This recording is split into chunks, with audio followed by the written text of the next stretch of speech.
upheld the integrity of the appointed judges, rejecting GACHAGUA claims of bias. However, they ruled that only Chief Justice Martha Koome has the constitutional mandate to empanel a bench under Article 165(4) of the Constitution.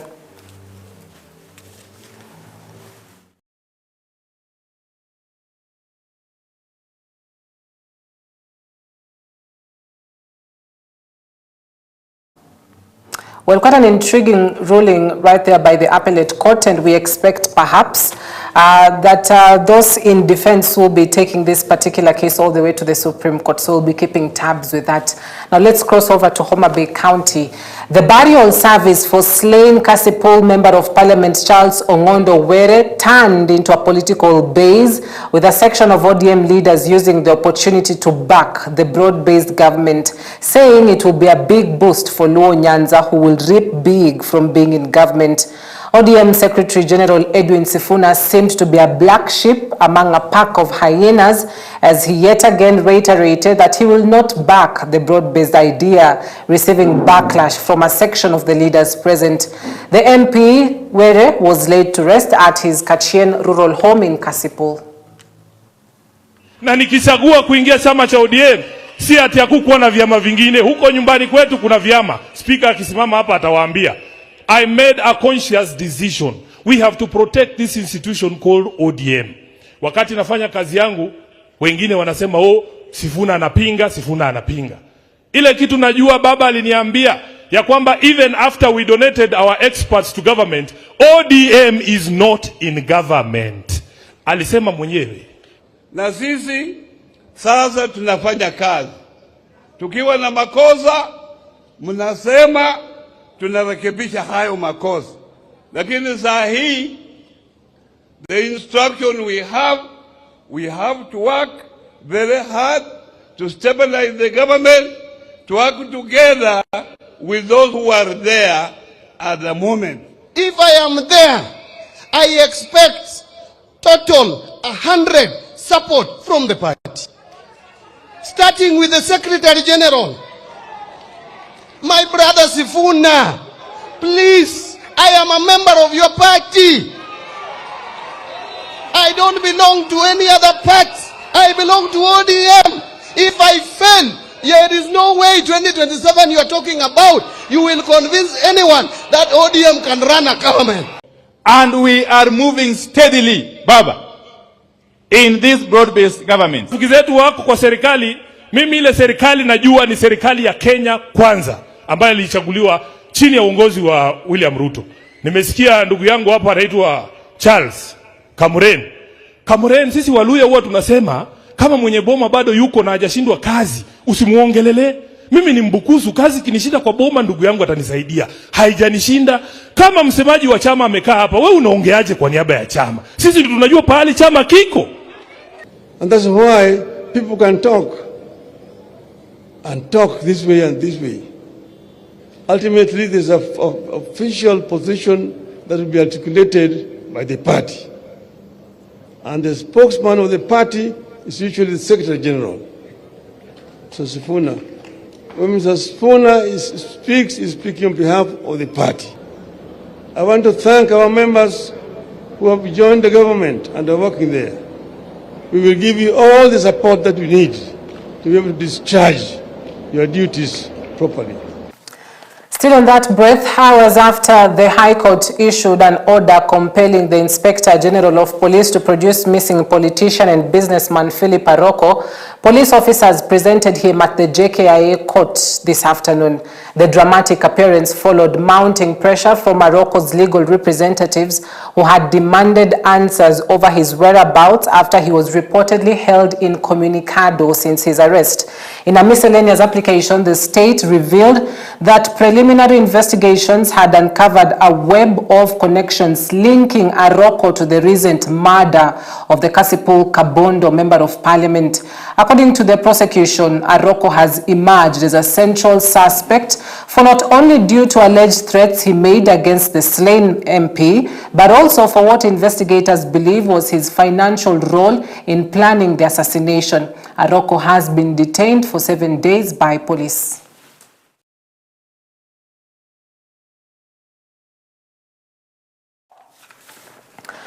Elsewhere, at least 12 people were on Thursday night killed in a road accident involving a Nissan Matatu and a lorry at Arimi along Njoro-Elbagon Road in Nakuru County. Police say the fatal accident occurred when the lorry collided with the 14-seater passenger vehicle. Police also said the driver of the Matatu had lost control, leading to the crash. Traffic Commandant Frederick Ochieng said at least 2 other passengers sustained injuries in the accident. Arimi area has long been considered a black spot, with drivers and motorists being urged to exercise vigilance while on the busy road. The deceased were taken to a local mortuary where the families and friends thronged on Friday to help in processing the accident. Nilikuwa natoka Nyahururu nikielekea Moro. Tukapata accident hapa Arimi. Tukagongana na Nissan ilikuwa imekuja ikatoboka mguu, ikaroro, ikatukuta, ikatugonga. Baada ya ajali kufanyika, wasamaria wema wakakuja wakatutoa kwa gari. Na dereva akaenda hospitali, lakini mimi sikuwa nimeumia sana, ndio niko hapa. Na wao wengine wa Nissan wakakufa. Lori ambayo ilikuwa inatoka upande wa Nakuru ikielekea upande wa Moro imepata mkasa na Nissan ambayo ilikuwa inatoka upande wa Moro, ambayo inasemekana kwamba ilikuwa na brake failures. Ilipokaribia hapa katika kona hii gurudumu lake likapasuka na ikapata lori, ikaanza kuroll, ikapatana na lori, ikapigana na lori. Na tunahuzunika ya kwamba watu zaidi ya 10 wamepata kuaga dunia, na manusura pia wamepelekwa kule katika mahospitali zetu. Wengine wamepelekwa Moro na watu wengine wamepelekwa upande wa Nakuru. Pia tunahuzunika ya kwamba tumekuwa na mtoto wa shule ambayo inasemekana alikuwa mtoto wa shule ya DB ambaye alikuwa anaenda nyumbani.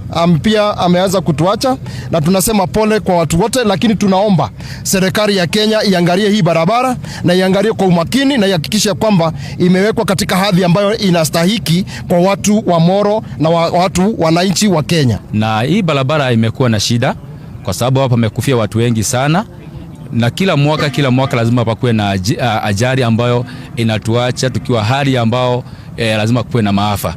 Na ningeomba ya kwamba serikali ya Kenya iweze kutuhurumia ama iweze kututengenezea hii barabara, iweze kuipanua, kwa sababu hata juzi last week kumekuwa na ajali hapa, na ni haya mashimo tu, na vile ambavyo hii barabara imekuwa ni nyembamba. Kwa hivyo tunaomba ya kwamba waweze kutusaidia kuweza kutupanulia hii barabara angalau tuweze kuokoa watu wengi. Hawa watu ungeza kuwatambua kwa sababu wengine wamekuwa vipande na wamekimbizwa pale Moro mochare, na wengine wako pale hospitali ya Elbagon ambao wamenusurika, wengine wako upande wa Nakuru.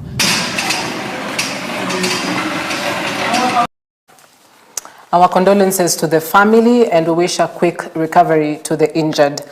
Murang'a and Mandera counties have made history by becoming the first devolved units to officially take over the administration of student bursaries following the signing of an intergovernmental partnership agreement with the Ministry of Education.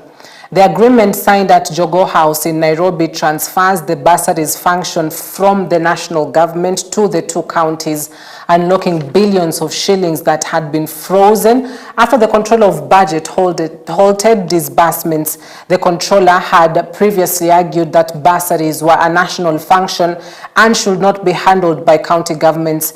Education Cabinet Secretary Julius Migoso Gamba hailed the milestone as a significant step towards functional devolution and improved service delivery to learners in need. We have been able to sign this framework agreement in which they will now be able to release the resources, the bursaries, to the students that they support. As you had, one county supports 50,000 students, another one 35,000 students. When you multiply that across all the 47 counties, that is a very large number of students who, if this was not done, would not benefit from that bursary.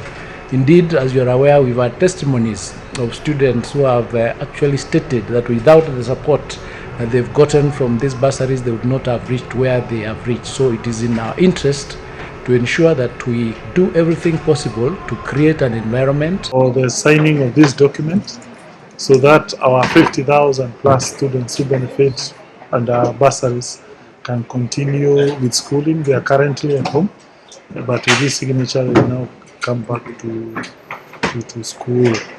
And we thank the CS, the PS for agreeing to adhere to a presidential directive In Mandera, under Elimu kwa Wote program, we have about 35,000 students in secondary school who are benefiting from the bursary program.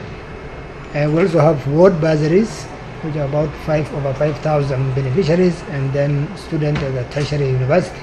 So with this, and I said earlier that we don't have students or children who belongs to national or county government. Political leaders in Marsabit County want President William Ruto's directive on issuance of identity cards implemented without delay, accusing some government officials of derailing the process, demanding vetting and associating them with neighboring Ethiopia. According to the leaders, the president's directive was express and should not be questioned, asking the government officials to work closely with community leaders who know best of their members. There's also a push to have Form 4 leavers issued with identity cards as they complete their studies as one of the ways to show up numbers. Najua president amesema kinaga ubaga, hakuna Mkenya anakatazwa kuwa na identity card. Kwa bunge ya taifa, wale wanapeana ID card wanakuja chini ya kamati yangu. Sasa tunaenda kwa budget. Kama watu ya Marsabit hawatapata ID card, nitahakikisha hiyo budget either niongeze ama nikate. Kwa hivyo bwana county commissioner, DCC, ACC, even tomorrow, we are going to be here and we are going to make sure watu wetu wamepata ID card. Na registration ya ID iendelee kila mahali, hata sio hapa Central pekee, waende Sagante Jaldesa. Yule mzee ambao hawezi kufika town apewe ID yake na apate haki yake. Hakuna vile mzee wa 75-80 years mtoto yake amesoma university. Some of our children wanafanya hapa county government, wengine wako national government, alafu mzee anaambiwa ati yeye sio Mkenya. Tunaomba ID watoto wa shule wale ambao wako high school kabla hawajamaliza ID wapewe wakiwa shule, wakimaliza form 4, mtu akitoka atoke akishika ID yake. To State House, President William Ruto has handed over disease surveillance vehicles designated for each county government in the presence of governors. The deployment of digitized integrated surveillance systems across all the 47 counties alongside targeted training has boosted national vigilance by streamlining detection at both health facility and community levels. The president said the government is strengthening public health systems and grassroots disease surveillance and enhancing emergency response through strategic investments and collaboration. President Ruto has appealed to all Kenyans to also register with the Social Health Authority as the government advances the implementation of the universal health coverage. We work with the county governments on the facilities they have recommended so that we can make sure that all the requested equipment are available in the facilities.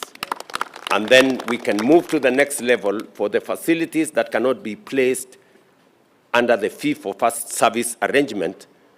I already made the commitment that we are going to pay 30% for the ones you want to purchase outright, and the counties will pay the balance over a period of time. So again, I want that process to come into force so that we can roll out the full scale of our health facility development.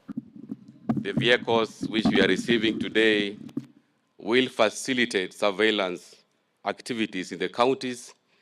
This is one of the areas we are going to collaborate with the national government just to make sure that our people get health services which are optimal. There are many areas of collaboration on matters share. I want to assure you that as governors, we have taken the forefront just to make sure that we deliver.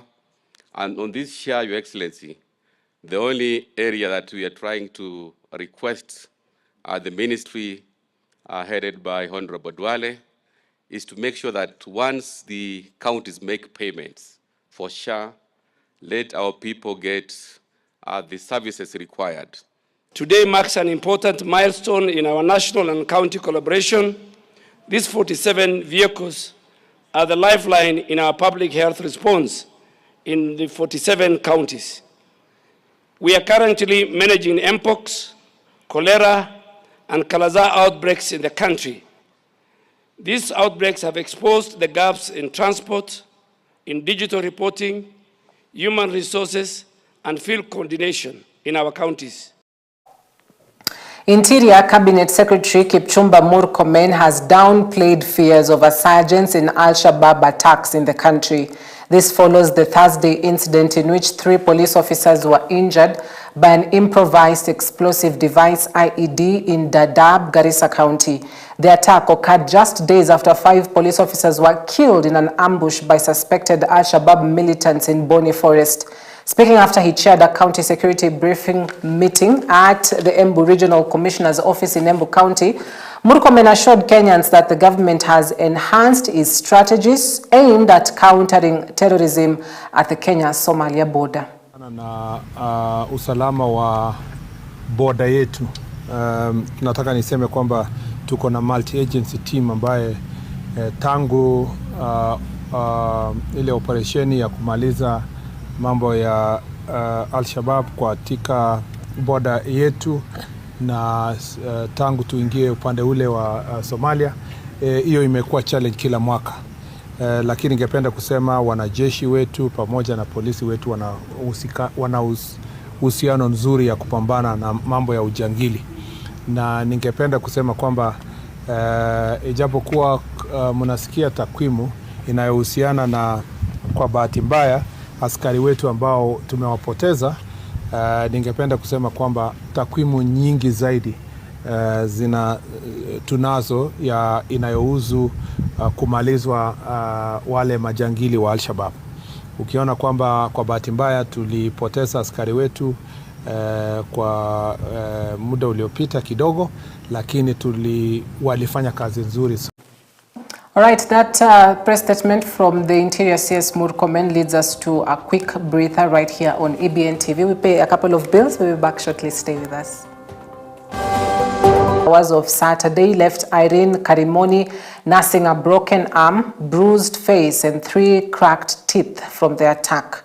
The unfolding drama was captured on CCTV footage that the mother of one is banking on to prove her case against the suspect she said has been terrorizing her since they parted ways before court 2 years ago. Her pursuit for justice has, however, not borne fruits for the numerous incidents the accused has assaulted her at her home and workplace and issuing death threats as he always rushes to the police to file a cover-up report to conceal evidence of his wrongdoing. Ilikuwa tarehe 3 mwezi wa 5 masaa ya saa 5:30 nikiwa naendelea na shughuli zangu za kuhudumia wateja wangu wa M-Pesa pamoja na wa cyber services hapa ndani. Kuna mtu alikuja hapa ambaye nafahamu, lakini ni baba mtoto wangu na tuliachana mwaka uliopita. Akaingia, alikuwa kwa shughuli za simu akiongea na simu na mimi nilikuwa busy naongea na customers. So kidogo nikapata amesukuma customer kando, akajaribu kulazimisha kuingia ndani, nikamzuia. Ndiposa akanizindi nguvu na kuingia ndani, akaanzia kuchokora vitu na kirusha huko chini, kumuuliza. Na kwa wakati huo kuna customer alinipigia simu ambaye alikuwa anataka kuhudumiwa kwa duka lingine. So huyo customer vile alinipigia simu, nikapata huyu bado anaendelea kuharibu documents za customer, kirusha chini. Nikamuuliza ni nini anatafuta, ndipo alishika mkono wangu na akaufinya, akasukuma kwa mbao ambayo iko hapo karibu na shelf yangu mahali nilikuwa nimewekelea pesa. Kwenda kumuuliza mbona ananifinya, anaendelea kunifinya na kunitwist mkono, na mkono yangu ikaumia, na ndiko akaniweka ngumi ambayo iliniumiza macho, ikanivunja meno 2 na ikaniumiza mpaka masikio. Na wakati nilipiga nduru, kuna mtu alikuwa ameketi hapa nje ambaye ni mwenye alikuwa amenipea hii duka, anaitwa Shanice. aliona hivyo nikapiga nduru. Alijaribu kutoroka akinivuruta nguo kiniotoa nje, sijui kama alikuwa anataka kuja kunichapia hapa nje, lakini Shaniza aka make sure ameniokoa, na wale customer wengine wakaanzia kupiga nduru. Ndipo jamaa akaacha amesema, wewe nitakumaliza wewe mwanamke malaya, na akapanda pikipiki akatoroka akaenda. Students and activists in Bungoma County have expressed shock and outrage at Thursday's ruling by the Bungoma High Court Judge Rose Ougo, which permitted a private developer to seize and auction the assets of Matili Technical Institute over a debt which the Ethics and Anti-Corruption Commission (EACC) had strongly opposed in court, terming it fraudulent and non-existent. In her ruling, which threatens the future of over 10,000 students enrolled at the institute, Lady Justice Rose Ougo refused to grant the orders sought by EACC to hold the auction of the institutes, paving the way for the contractor to seize and sell the institute's training tools, electronic equipment, power generators and food supplies after the auctioneer's proclamation notice expired on Thursday. Through Advocate Ronald Kibet, EACC revealed that the investigation uncovered a deceptive scheme by Ramagon Construction Company, owned by Abdi Bare Abdi, Hassan Bare Abdi, and Nagenye Mohamed Dahir, to falsely claim money for a debt that had already been settled in 2017. The commission also revealed that the contractors will face criminal charges when the investigation is concluded. Okay. Here. Yes. We are here to stand with our institution. Yes. No property of our institution is going to be touched. Yes. And we are here to support our principal, Yes. Madam Judith Sante, Yes. over time Yes. within Bungoma North and the whole of Kenya. So we are here to state in the strongest term possible that the game that Ramagoni has played with Matili, we are going to allow it. We are not going to allow it. Yes. Matili is going to remain a center of academic excellence. Yes. And we implore our national government to come out strongly and protect this institution. Sisi hatutakubali story ya Ramagon kuja kuchukua shule yetu. Hii shule imetusaidia sana kwa education, hata kwa curricular activity. So huyo Ramagon hakuja kuchukua hii shule, mimi hata nizimia nyota yangu. The vehicle that you took away, we want it back because the practical students of driving, they are suffering a lot. We are appealing on the administration of the national government to move in very fast to make sure that the institution and the students are saved from these embarrassing situations that can make the students lose track in their studies. So as much as there is a debt which is being contested by the contractor and the institution, irrespective of what the court has said today, that they should go ahead and pay, they should also listen to the EACC's report so that let the judicial route give some room for evidence to be given out before.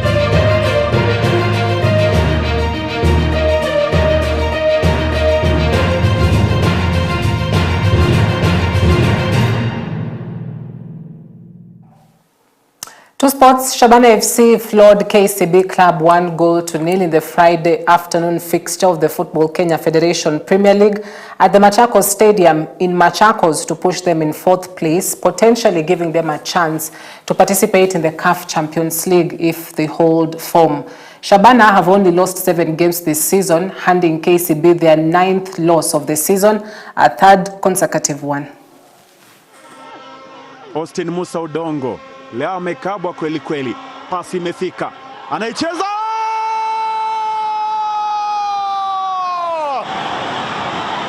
Katie Valley the magician,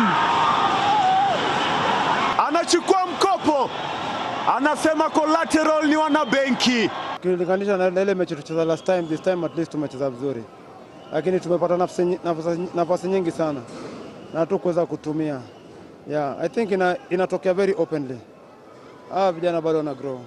Naweza sema ilikuwa ni tactical. Nakumbuka ukiniuliza dakika ya kwanza mbona tumemwanzisha kutoka nje. So for us it was a tactical. Ukiangalia tunapatia mchezaji kulingana na vile pia ana train. So for us tulijua ako na energy ya kumaliza game kulingana na vile ametrain the whole week. So we understand him more. Na I think tulimwambia it's either he comes to lock the game ama ku unlock game.